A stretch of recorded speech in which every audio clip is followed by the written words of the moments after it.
Hello everyone, welcome to Chopsui channel. Today I'll take you to Midtown Manhattan and I'm in front of this cart that's selling smoothie. Although I'm so thirsty, I didn't buy anything because I'm still scared to buy food and drinks on the street. So I just move on and I want to show you the surrounding area of Macy's. So the Macy's is the big store. It's a big store, one of the biggest store in the world. So let's discuss about the history of Macy's. Okay, before we proceed to our strolling around Midtown, please don't forget to like and subscribe. And later on, you can comment after the video. Okay, so that you will be able to help me to grow my small channel. Thank you. According to Wikipedia, Macy's it is originally R.H. Macy and Company. It is an American department store chain founded in 1858 by Roland Hussey Macy. It became a division of the Cincinnati-based Federated Department Stores in 1994, through which it is affiliated with the Bloomingdale's department store chain. Bloomingdale's is actually located also in Midtown Manhattan. This is in Lexington and 59th Street. So I used to go there, once in a while. It's a very elite store, one of the most elite store in Manhattan, like Saks Fifth Avenue. All right. So and it says that the holding company was renamed Macy's Incorporated in 2007. As of 2015, Macy's was the largest U.S. department store company by retail sales. As of May 2, 2020, there was 552 stores, 614 boxes including 11 flagship 16 boxes, and 384 magnets, for a total of 395 core stores and 97 neighborhood stores. 50 furniture galleries, 3 furniture clearance centers, 6 freestanding backstage stores, and 1 Market by Macy's with the Macy's nameplate in operation throughout the United States. Wow. Its flagship store is located at Herald Square in Manhattan, borough of New York City. So this is this is where we are. This is where is the flagship store. I'm now in Herald Square. So yep, the company had 130,000 employees and earned annual revenue of $24.8 billion as of 2017. Macy's has conducted the annual Macy's Thanksgiving Day Parade in New York City since 1924 and has sponsored by the city annual 4th of July firework displays since 1976. Macy's Herald Square is one of the largest department stores in the world. In the 1960s, Macy built a store on Queens Boulevard in Elmhurst in the New York City borough of Queens.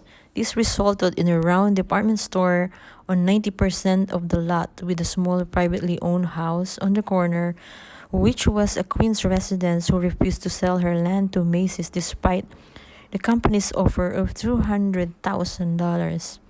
Mary Sendek, who was the owner of the small house, was the only resident who refused the company's offer and lived in her home in Queens Boulevard until her death. Macy's no longer fully occupies this building, which now contains the Queens Place Mall. Instead, it moves its full outlet to the nearby Queens Center. So this is here in Queens. You need to take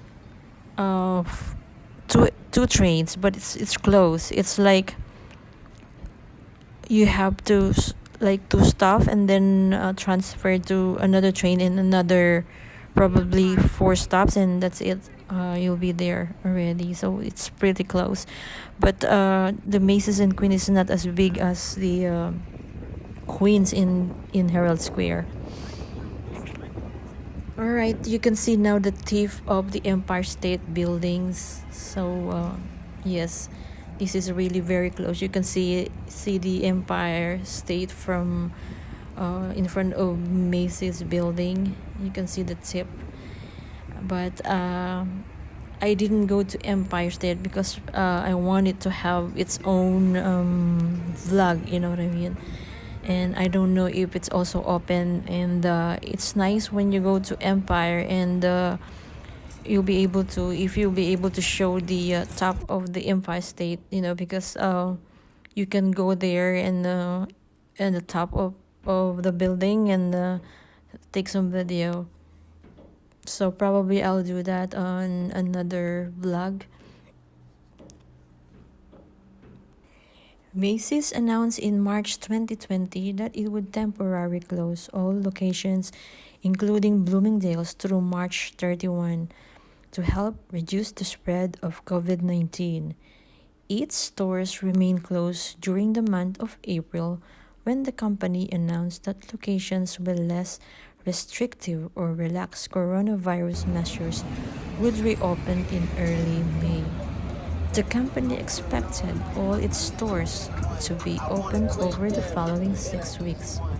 In June 2020, the company's flagship Macy's Herald, located in New York City, suffered damage after being looted following the death of George Floyd. A few days before the looting of the flagship Macy's store, some Macy's stores in other cities such as Sacramento, California, and Chicago were looted as well. The chain reported 53% growth in online sales in the second quarter of 2020, did not beat the 61% drop in store sales. Criticism and controversy. In July 2003, then New York State Attorney General Eliot Spitzer launched an investigation of the private policing system Macy's has used to deal with suspected shoplifters. The investigation was prompted by a civil rights lawsuit and an article in New York Times, which reported on many of Macy's tactics, including private jails and interrogations. Spitzer's investigation found many of Macy's actions, from ethnic profiling to handcuffing detainees, to be unlawful. In 2005, Macy's settled the civil rights complaint for $600,000, equivalent to $785,449 in 2019, claiming to have ended the illegal tactics while maintaining the security system itself. On June 6, 2006, Macy's downtown Boston store, formerly the Jordan Mars flagship, removed 2 mannequins and the web address of the AIDS Action Committee from a window displaying promoting Boston's annual Gay Pride celebration. The removal was apparently in response to pressure from Mass Resistance, a local group opposed to same-sex marriage, whose members complained the mannequins were homosexual. The removal of the mannequins was controversial, and Boston Mayor Thomas Menino was quoted as saying, "I'm very surprised that Macy's would bend to the type of pressure. Macy's was celebrating a part of our community, Gay Pride, and they should be proud of the gay community, and I'm proud of the gay community and Gay Pride." Macy's responded by publishing an apology by the Macy's East chairman Ron Klein in Newsweekly, a Boston area weekly with a large gay readership.